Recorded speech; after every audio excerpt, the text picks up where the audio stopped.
Hello students. मुझे उम्मीद है आप सभी अच्छे होंगे। जैसे कि आप सभी स्टूडेंट्स को पता है, मैं आपको स्प्लिटिंग द मिडल टर्म के बारे में डिटेल में पढ़ा रहा हूँ। अब तक मैं आपको 6 केस करवा चुका हूँ। उन 6 केस के अंदर मैं आपको 30 क्वेश्चन करवा चुका हूँ। हर केस को मैंने 5-5 एग्जाम्पल की हेल्प से एक्सप्लेन किया है। आप सभी बच्चों से यही रिक्वेस्ट रहेगी, प्लीज उन 6 के 6 केस को डिटेल में देखना, स्किप मत करना, बस देखना जरूर। स्प्लिटिंग द मिडल टर्म एकदम मजबूत कॉन्सेप्ट हो जाएगा आपका। उन्हीं 6 केस पर बेस मैं आपको करीब करीब 30-40 क्वेश्चन करके दिखाऊंगा। तो स्टार्ट करते हैं क्वेश्चन नंबर 1 से। क्वेश्चन नंबर 1 ये रहा, √2x² + 3x + √2। तो कभी भी स्प्लिटिंग द मिडल टर्म के क्वेश्चन करें, कभी भी क्वाड्रेटिक इक्वेशन को सोल्व करें, या कभी भी क्वाड्रेटिक पॉलिनोमियल को सोल्व करें स्प्लिटिंग द मिडल टर्म से, तो सबसे पहले यही चेक करना है क्या वो अपनी स्टैंडर्ड फॉर्म में है। अगर वो अपनी स्टैंडर्ड फॉर्म में है तो उसके बाद क्या करना है, कोफिशिएंट ऑफ x² को मल्टीप्लाई करना होता है कांस्टेंट टर्म से। स्टार्ट करते हैं। बहुत ही शानदार ये क्वेश्चन, √2x² + 3x + √2। तो हमने देखा ये अपनी स्टैंडर्ड फॉर्म में तो है, क्योंकि इसमें x² भी है, x भी है और कांस्टेंट टर्म भी है। आपको ये बात अच्छे से पता होनी चाहिए कि जो हमारी क्वाड्रेटिक इक्वेशन होती है उसके अंदर 3 टर्म होती है। एक होती है x² वाली, एक होती है x वाली, एक होती है कांस्टेंट टर्म। और ये तीनों टर्म क्या है, सीक्वेंस में अरेंज होनी चाहिए। पहले x² होना चाहिए, फिर x होना चाहिए, फिर कांस्टेंट टर्म होनी चाहिए। अगर ये इस तरीके से अरेंज है तो इसका मतलब ये अपनी स्टैंडर्ड फॉर्म में है। स्टार्ट करते हैं क्वेश्चन को। तो हम देखेंगे कोफिशिएंट ऑफ x² क्या है, हमने देखा √2। फिर हम देखेंगे कांस्टेंट टर्म क्या है, हमने देखा √2। जब हमने √2 को √2 से मल्टीप्लाई करा तो क्या आया, 2। जो भी आंसर आता है उसके हम क्या करते हैं, प्राइम फैक्टर। ये क्या है बेटा, प्लस का 2। तो 2 के प्राइम फैक्टर करते हैं। 2 के टेबल में 2 कब आता है, 1 पे। तो हमारे प्राइम फैक्टर आ गए 2 और 1। अब हम देखेंगे हमारी मिडिल टर्म क्या है। हमने देखा हमारी मिडिल टर्म है प्लस की 3। अब मुझे ऐसे दो नंबर ढूंढने हैं, उन्हें जब मैं प्लस या माइनस करूं तो प्लस का 3 आना चाहिए। जब मैं उन दोनों नंबर को मल्टीप्लाई करूं तो मेरा प्लस का 2 आना चाहिए। हमारी किस्मत इतनी अच्छी है कि हमारे पास है ही दो नंबर। तो वो दो नंबर क्या होंगे, 1 और 2। तो जो हम प्राइम फैक्टर निकालते हैं उन्हीं में से हमें वो नंबर ढूंढने होते हैं। तो लिख लेते हैं यहाँ पर √2x²। जो छोटा नंबर होता है उसको पहले लिखते हैं, 1x प्लस में 2x प्लस √2। तो आपने देखा कैसे मैंने 3x को स्प्लिट करा, कैसे मैंने 3x को ब्रेक करा। अब हम ये देखेंगे शुरू की दो टर्म में क्या कॉमन है और लास्ट की दो टर्म में क्या कॉमन है, सिंबल के साथ। और मैंने आपको बताया था, कभी भी आप अंडर रूट की क्वाड्रेटिक इक्वेशन सोल्व कर रहे हैं तो ये कॉमन वाला पार्ट रफ में करोगे तो ज्यादा अच्छा रहेगा। तो लिख लेते हैं इन दोनों को पहले। एक ये है, दूसरा ये है। इन दोनों में क्या कॉमन है भैया, इसमें यहाँ भी x है यहाँ भी x है, तो x कॉमन ले लो। तो ये आ गया √2x + 1। अब देखो इन दोनों में क्या कॉमन है भैया, इन दोनों में तो कुछ कॉमन ही नहीं है। मैं कहा अच्छा, तो देखो 2 को क्या लिख सकते हैं, √2 इंटू √2x प्लस √2। अब देखो इन दोनों में क्या कॉमन है भैया, यहाँ भी √2 है यहाँ भी √2 है, तो √2 को कॉमन ले लो। ये आ गया √2x प्लस, क्योंकि √2 तो मैंने बाहर ले लिया, सिर्फ यही बचा तो ये लिख दिया। यहाँ से √2 कॉमन आ गया तो क्या बचा, प्लस का 1। अब देखो क्या ये दोनों सेम है, हाँ सेम है। इसका मतलब हमने सिंप्लीफिकेशन सही करी है। अब यहाँ पर लिख दो इनको। यहाँ पर x कॉमन लिया था तो ये हो गया था √x + 1। यहाँ से हमने √2 कॉमन लिया तो यहाँ हो गया √2x + 1। ये दोनों सेम है, इसका मतलब हमारा सही है। तो अब देखो इन दोनों टर्म में क्या कॉमन है, विद साइन देखते हैं। तो हमने देखा इन दोनों में कॉमन है √2x + 1। जब मैंने इस टर्म में से √2x + 1 कॉमन ले लिया तो क्या बच गया, x। यहाँ से √2x + 1 कॉमन ले लिया तो क्या बच गया, √2। यही हमारा आंसर है, यही हमारा आंसर है। मुझे उम्मीद है आपको ये क्वेश्चन अच्छे से समझ आया होगा। इसी पैटर्न पर बेस एक और क्वेश्चन करते हैं। क्वेश्चन आपकी स्क्रीन के ऊपर ये रहा। पहले क्वेश्चन को रीड करते हैं और चेक करते हैं क्या ये अपनी स्टैंडर्ड फॉर्म में है। तो हमने पढ़ा 6√3x² - 47x + 5√3। x² है, x है, कांस्टेंट टर्म है। हमने देखा ये क्वेश्चन अपनी स्टैंडर्ड फॉर्म में तो है। सेकंड स्टेप क्या होता है, कोफिशिएंट ऑफ एक्स स्क्वायर को कांस्टेंट टर्म के साथ मल्टीप्लाई कर लेते हैं। कोफिशिएंट ऑफ एक्स स्क्वायर क्या है 6√3, ठीक है। कांस्टेंट टर्म क्या है 5√3, ठीक है। तो मल्टीप्लाई करते हैं, 6 इंटू 5 को करते हैं √3 इंटू √3 को करते हैं, 6 5 जा 30, √3 को √3 से करेंगे तो 3, 30 को 3 से करेंगे तो 90, वो भी किसका प्लस का। अब हम क्या करेंगे 90 के प्राइम फैक्टर तो कर लेते हैं। 2 के टेबल में जाएगा 45 से, 3 के टेबल में जाएगा 15 पे, 3 के टेबल में जाएगा 5 पे, 5 के टेबल में जाएगा 1 पे। तो हमारे प्राइम फैक्टर आ गए। हमारे प्राइम फैक्टर क्या क्या है 2, 3, 3, 5 और 1, ठीक है। अब हम देखेंगे हमारी मिडिल टर्म क्या है। हमने देखा हमारी मिडिल टर्म में -47। तो अब हमें ऐसे दो नंबर ढूंढने हैं जब मैं प्लस या माइनस करूं तो मेरा -47 आना चाहिए। जब मैं उन दोनों नंबर को मल्टीप्लाई करूं तो मेरा प्लस का 90 आना चाहिए। क्या आना चाहिए 90। तो वो दो नंबर कहाँ से आएंगे जो अभी हमने प्राइम फैक्टर निकाले हैं, इनका यूज करते हुए हमें दो नंबर फाइंड करने हैं। तो 3 3 जा 9, 9 5 जा 45, तो एक तो ये हो गया, 2 1 जा 2, तो एक ये हो गया। और ये दोनों ही क्या लेंगे हम नेगेटिव, दोनों ही क्या लेंगे हम नेगेटिव। -45 -2 करूंगा तो क्या आएगा -47, और हमें -47 ही चाहिए। और जब मैं इन दोनों को मल्टीप्लाई करूंगा माइनस माइनस प्लस 45 को 2 से करूंगा तो 90, ये आ गया प्लस का 90। तो कर लेते हैं, इसको पुट कर लेते हैं। तो हमें वो दो नंबर काफ़ी आसानी से मिल गए, 45 और 2, मतलब 45 और 2। तो लिखते हैं, इसको कैसे लिखेंगे -45x -2x प्लस में 5√3। अब इसमें कॉमन लेने की कहानी शुरू होगी, पहले की दो टर्म में और लास्ट की दो टर्म में। तो पहली दो टर्म देखो क्या है 6√3x² -45x। फिर देखो बाद की दो टर्म क्या है -2x प्लस में 5√3। तो अब देखो इन दोनों में क्या कॉमन है। तो आपने कहा भैया मैंने कॉमन लेने की कोशिश करी इन दोनों में तो मेरे को 3 कॉमन नज़र आ रहा है। तो चलो 3 कॉमन लेते हैं पहले। तो 3 की टेबल में 6 कब आता है 2। भैया x भी कॉमन है क्योंकि यहाँ भी x है यहाँ भी x है, चलो x भी कॉमन ले लेते हैं। 3 के टेबल में 6 कब आता है 2 पे, तो ये आ गया 2√3x माइनस। 3 के टेबल में 45 कब आता है 15 पे। चलो ये बात बन गई हमारी। इसमें और कुछ कॉमन आ रहा है, आपने बोला नहीं इसमें और कुछ कॉमन नहीं आ रहा, लेकिन फिर भी हम कॉमन लेंगे, इसको थोड़ा सा सिंप्लीफाई करेंगे। कैसे सिंप्लीफाई करेंगे, क्या मैं 15 को लिख सकता हूँ 3 इंटू 5, आपने बोला हाँ। और सिंप्लीफाई करने की कोशिश करते हैं, क्या मैं 3 को लिख सकता हूँ √3 इंटू √3, आपने कहा हाँ लिख सकते हैं। अब देखो इन दोनों टर्म में क्या कॉमन है, आपने बोला √3 यहाँ भी है √3 यहाँ भी है, तो √3 को बाहर ले लो, ये आ गया √3 बाहर, तो ये आ गया 2x माइनस, यहाँ क्या बच गया 5√3, क्या बच गया 5√3, ठीक है। अब हम यहाँ पर आए, हमने देखा इन दोनों टर्म में क्या कॉमन है, आपने कहा इसमें तो कुछ भी कॉमन नहीं है।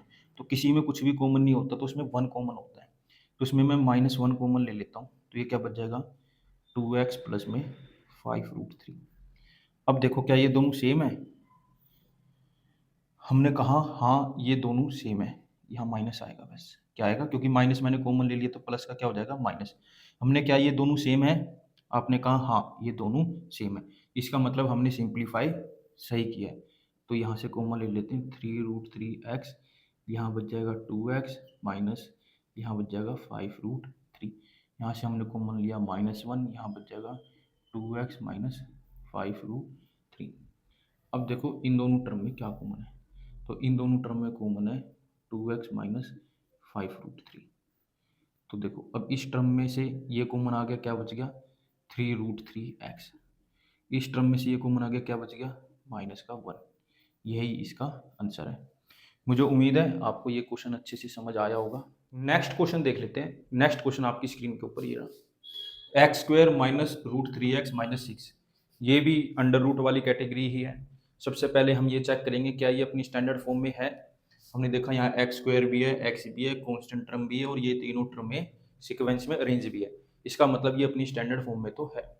सेकंड स्टेप क्या करते हैं, कोफिशिएंट ऑफ एक्स स्क्वायर को मल्टीप्लाई करते हैं कांस्टेंट टर्म के साथ। कर लेते हैं, किस तरीके से करेंगे देखिए। यहाँ पर कोफिशिएंट ऑफ एक्स स्क्वायर क्या है, 1।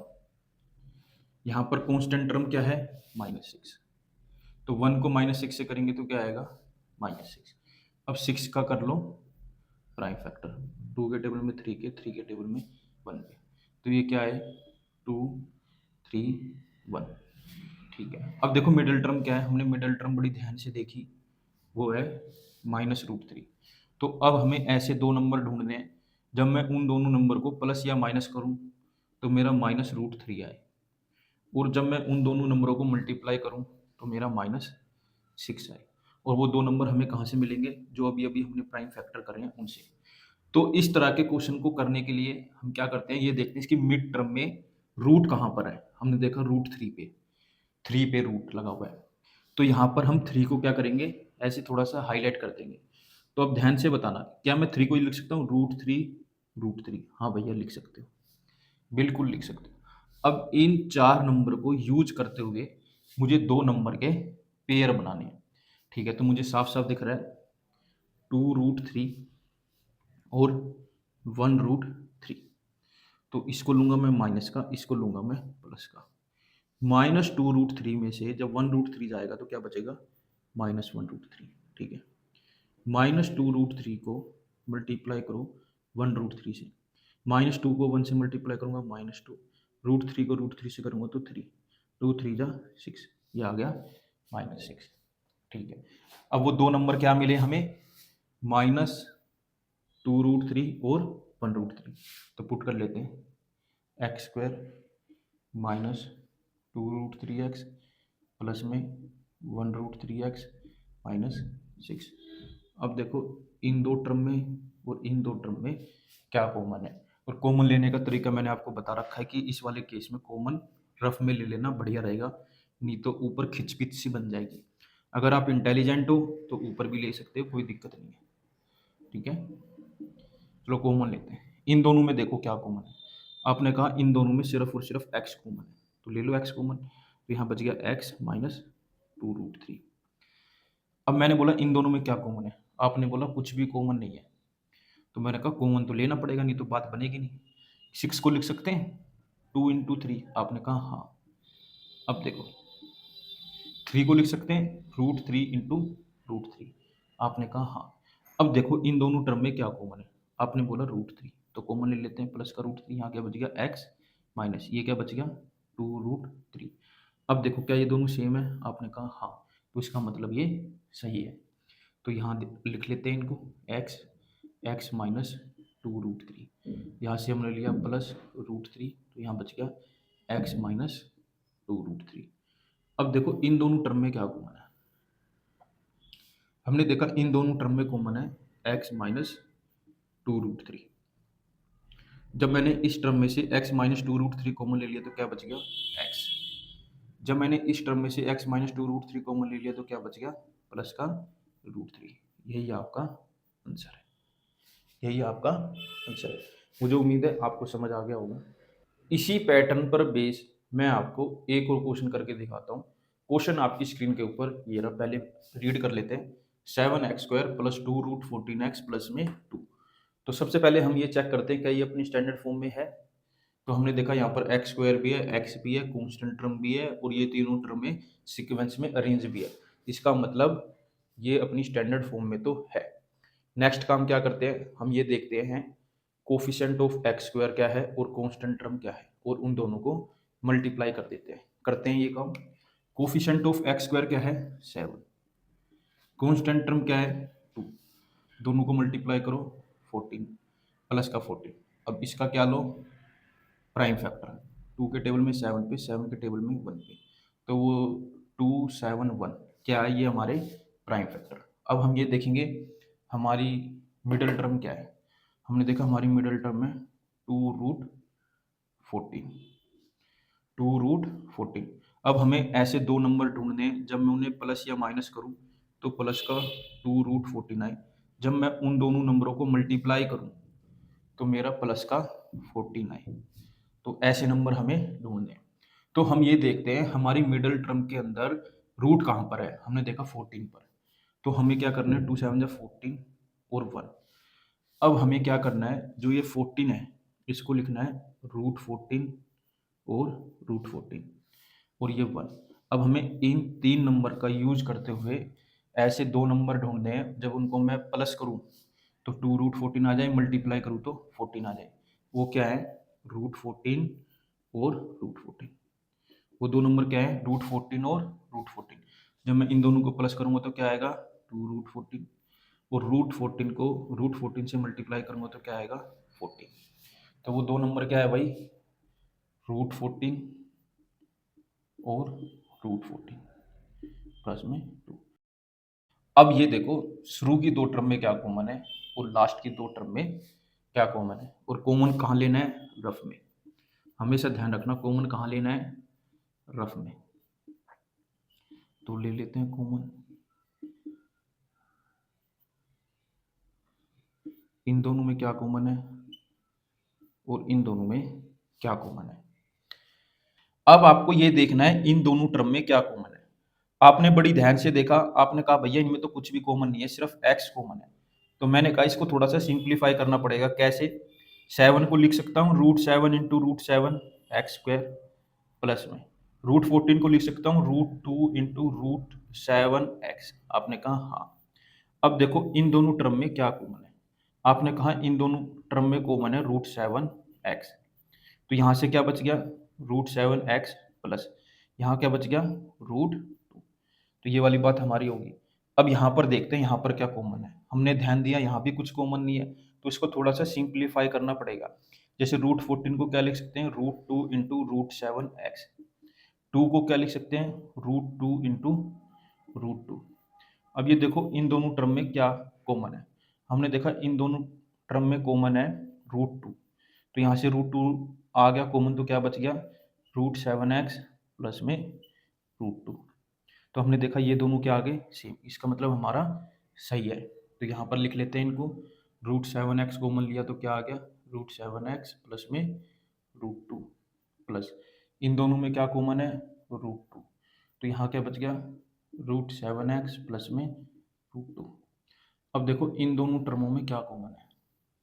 हमने देखा √7 एक्स प्लस में √2 कॉमन है, तो यहाँ से क्या बच गया, √7 एक्स, ये क्या है प्लस में √2। यही आपका आंसर है। मुझे उम्मीद है आपको ये क्वेश्चन अच्छे से समझ आ गया होगा। नेक्स्ट क्वेश्चन देख लेते हैं। नेक्स्ट क्वेश्चन आपकी स्क्रीन के ऊपर ये रहा, 15x² प्लस 70x प्लस में 40। तो कोई भी हमें क्वाड्रेटिक इक्वेशन दी जाती है तो सबसे पहले हम ये चेक करते हैं क्या वो अपनी स्टैंडर्ड फॉर्म में है। तो हमने देखा इसमें x² भी है, x भी है, कांस्टेंट टर्म भी है और तीनों टर्म में सीक्वेंस में अरेंज भी है। इसका मतलब ये अपनी स्टैंडर्ड फॉर्म में तो है। उसके तुरंत बाद हम क्या करते हैं, कोफिशिएंट ऑफ x² को मल्टीप्लाई करते हैं कांस्टेंट टर्म के साथ। चलिए करते हैं। जब मैं इस क्वाड्रेटिक इक्वेशन को सोल्व करने के लिए चला तो मुझे लगा कि इस पूरी क्वाड्रेटिक इक्वेशन में कुछ कॉमन है। वो कॉमन क्या है, 5। तो 5 के टेबल में 15 कब आता है, 3 पे। 5 के टेबल में 70 कब आता है, 14 पे। 5 के टेबल में 40 कब आता है, 8 पे। तो आपको एक बार ये भी चेक कर लेना है, जो आपको क्वाड्रेटिक इक्वेशन दी गई है क्या उसमें कुछ कॉमन है। तो हमने देखा हाँ इस वाली में तो कॉमन है। तो कॉमन लेने के बाद भी हमारे पास एक क्वाड्रेटिक इक्वेशन ही बचेगी हमेशा। अब क्या करो, कोफिशिएंट ऑफ x² को कांस्टेंट टर्म से मल्टीप्लाई करो। तो कोफिशिएंट ऑफ x² क्या है, 3। कांस्टेंट टर्म क्या है, 8।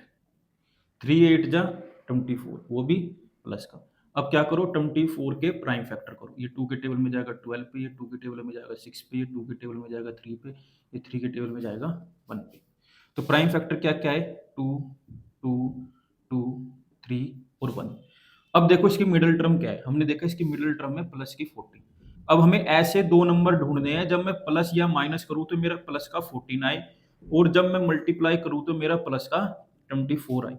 तो वो दो नंबर आएंगे कहां से, जो अभी हमने प्राइम फैक्टर निकाले हैं वहां से। तो देख लेते हैं वो दो नंबर क्या होंगे, 2 2 जा 4, 4 3 जा 12।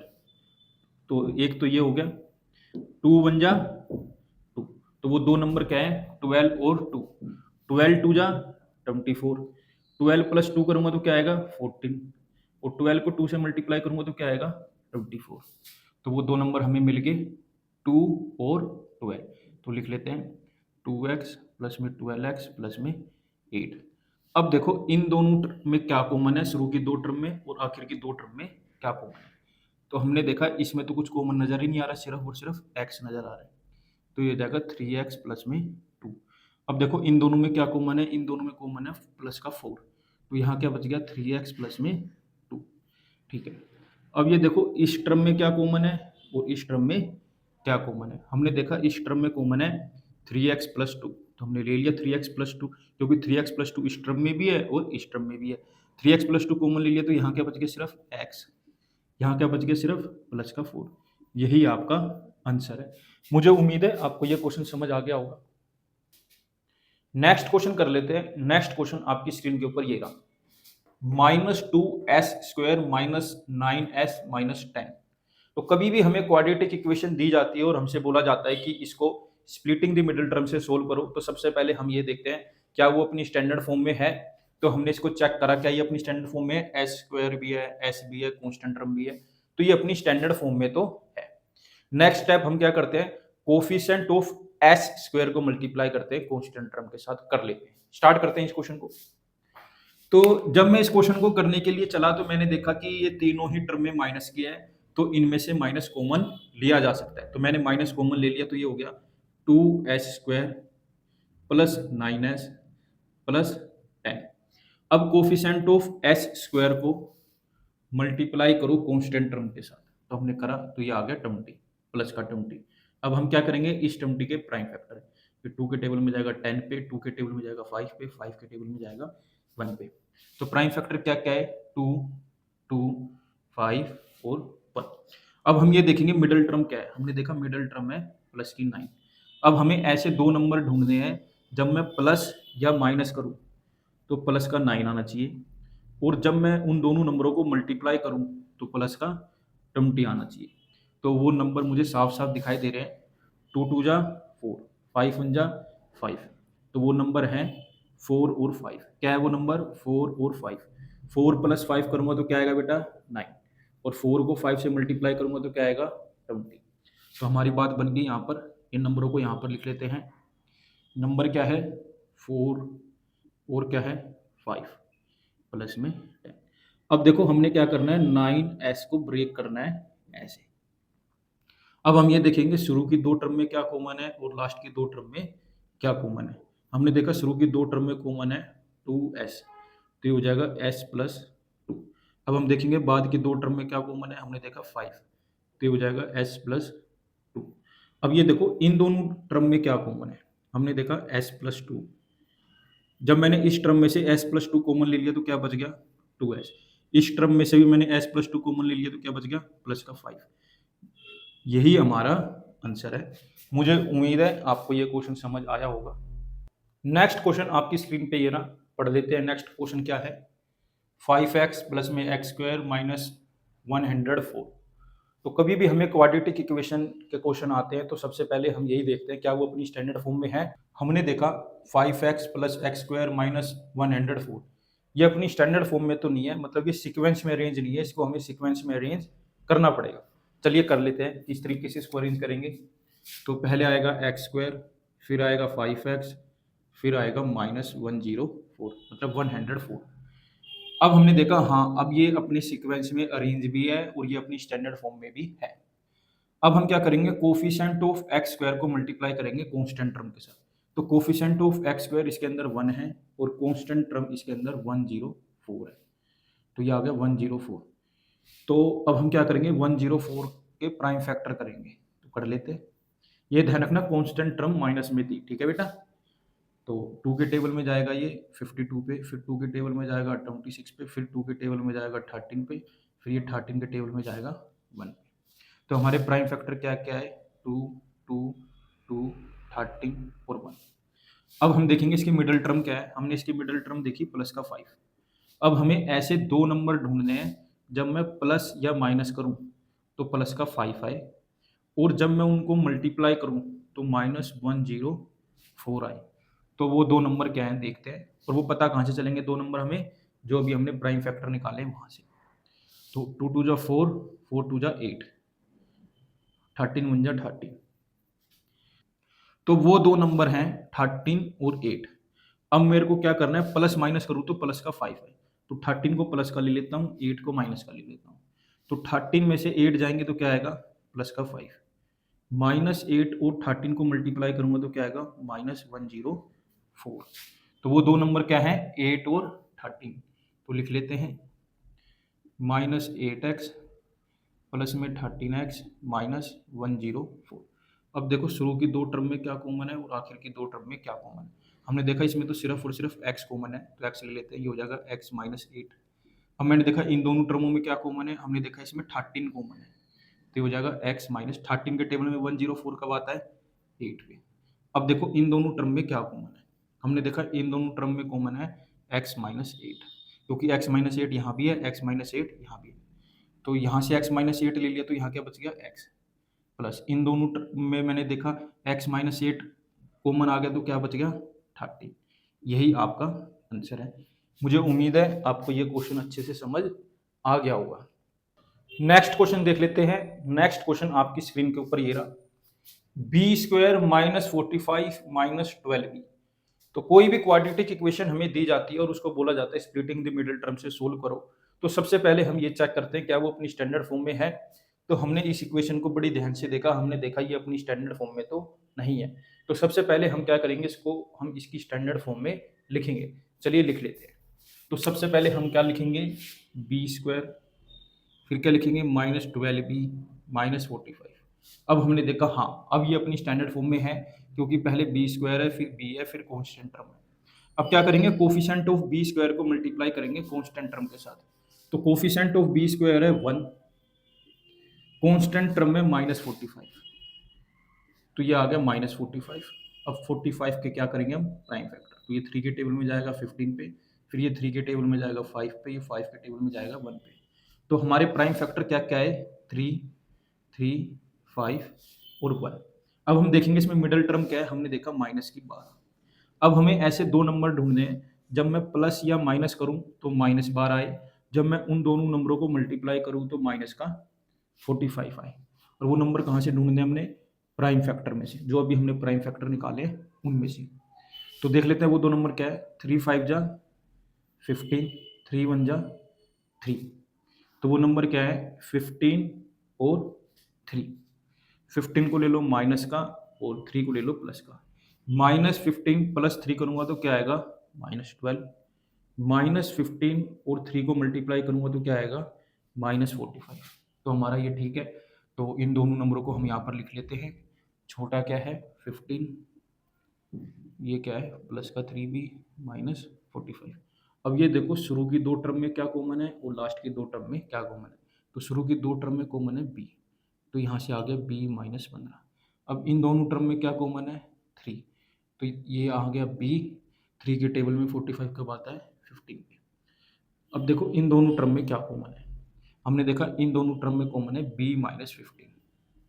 जब b -15 मैंने यहाँ कॉमन ले लिया तो यहाँ क्या बच गया, सिर्फ b। यहाँ भी b -15 कॉमन ले लिया तो क्या बच गया, प्लस का 3। यही आपका आंसर है। आपने देखा कैसे मैंने 12 को यहाँ पर स्प्लिट करा, इन दोनों का सेम आना बहुत ज़्यादा जरूरी है।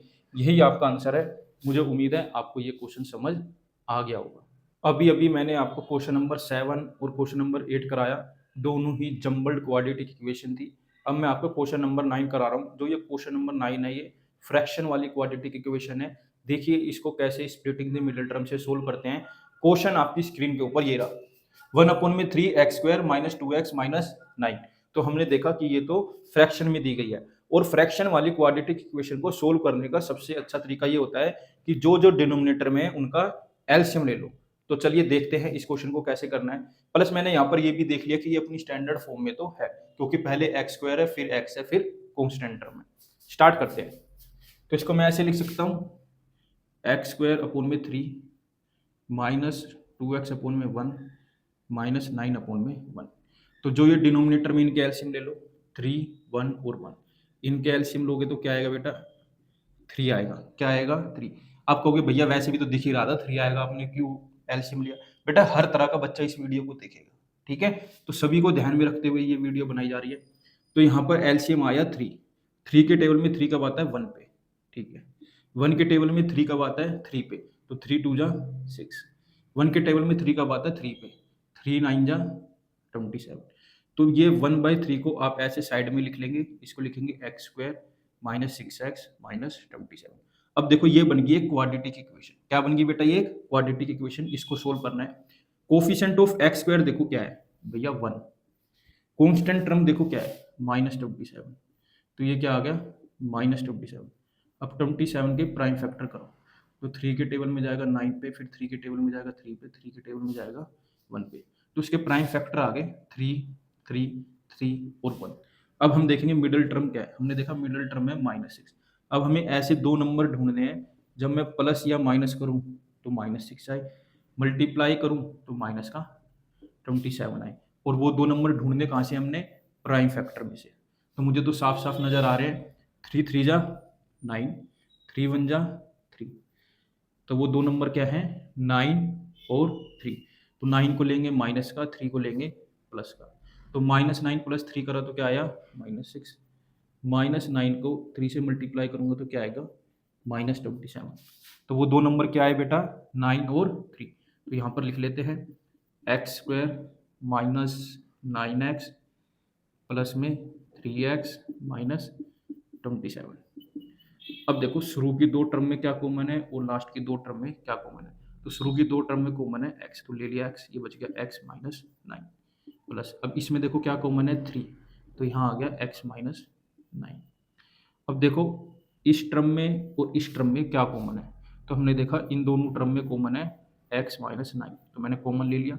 x माइनस 9 जब कॉमन लिया तो यहाँ के बच गया सिर्फ x।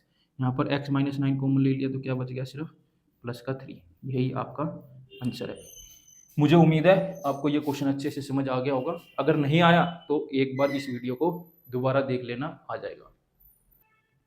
नेक्स्ट क्वेश्चन देख लेते हैं। नेक्स्ट क्वेश्चन आपकी स्क्रीन के ऊपर ये रहा, 1/4 x square minus 2x plus 3। तो सबसे पहले हम ये देखेंगे क्या ये अपनी स्टैंडर्ड फॉर्म में है। तो हमने देखा है, क्योंकि यहाँ एक्स स्क्वायर भी है, एक्स भी है, कॉन्स्टेंट टर्म भी है। लेकिन हमने बड़ी ध्यान से देखा तो देखा कि ये तो क्या है, फ्रैक्शन वाली क्वाड्रेटिक इक्वेशन है। तो फ्रैक्शन वाली क्वाड्रेटिक इक्वेशन को कैसे सोल्व करते हैं, एलसीएम लेकर। चलिए करते हैं, देखते हैं इस क्वेश्चन को कैसे करना है। इसको मैं लिख सकता हूँ x square by 4 minus 2x by 1 plus 3/1। तो उनका एलसीएम लेंगे 4 1 और 1 का जब मैं एलसीएम लूंगा तो ये 2 के टेबल में जाएगा, फिर दोबारा ये 2 के टेबल में जाएगा, तो एलसीएम आ जाएगा 4। तो यहाँ एलसीएम आ गया 4। 4 के टेबल में 4 कब आता है, 1 पे, तो 1 को एक्स स्क्वायर से करूंगा तो क्या आएगा, एक्स स्क्वायर। 1 के टेबल में 4 कब आता है, 4 पे, तो 4 2 जा 8। 1 के टेबल में 4 कब आता है, 4 पे, 4 3 जा 12। तो ये आ गया 1/4 x square minus 8x plus में 12। अब देखो कोफिशिएंट ऑफ एक्स स्क्वायर क्या है, 1। कांस्टेंट टर्म क्या है, 12। 1 को 12 से मल्टीप्लाई करूंगा तो क्या आया, 12। और 12 के प्राइम फैक्टर करो, 2 के टेबल में 6, 2 के टेबल में 3, 3 के टेबल में 1। तो ये आगे 2 2 3 और 1। अब मिडल टर्म देखो क्या है, हमने देखा मिडल टर्म है माइनस की 8। अब हमें क्या करना है, ऐसे दो नंबर ढूंढने हैं जब मैं प्लस या माइनस करूं तो मेरा -8 आए, और जब मैं मल्टीप्लाई करूं उन दोनों नंबर को तो मेरा 12 आए। प्लस माइनस करूं तो क्या आए बेटा, -8, और मल्टीप्लाई करूं तो क्या आए, 12। तो वो दो नंबर क्या है, 2 3 जा 6, 2 1 जा 2। तो वो दो नंबर क्या है, 6 और 2। दोनों को ही माइनस का ले लो, दोनों को ही माइनस का ले लो। -6 -2 करूंगा तो क्या आएगा, -8। -6 को -2 से मल्टीप्लाई करूंगा तो क्या आएगा, प्लस का 12।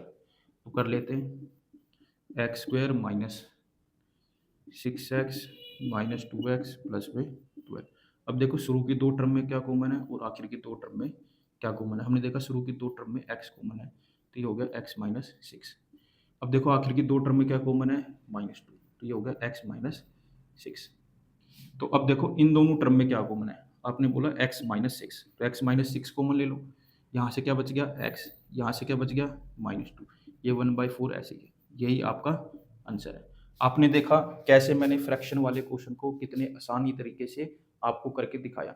देखिए इस वीडियो के अंदर मैंने आपको टोटल 10 क्वेश्चन करके दिखाए हैं और 10 के 10 क्वेश्चन डिफरेंट थे। मुझे उम्मीद है आपको ये सभी क्वेश्चन अच्छे से समझ आए होंगे। ये मिक्स्ड क्वेश्चन की वीडियो थी और इसमें टोटल 10 क्वेश्चन है। प्लीज़ इस वीडियो को ज़रूर देखना और अपने दोस्तों में भी ज़रूर शेयर करना। हो सकता है आपके एक शेयर से किसी का भला हो जाए, किसी को स्प्लिटिंग द मिडल टर्म समझ आ जाए। मेरे साथ ऐसे ही जुड़े रहिए। Thank you for watching.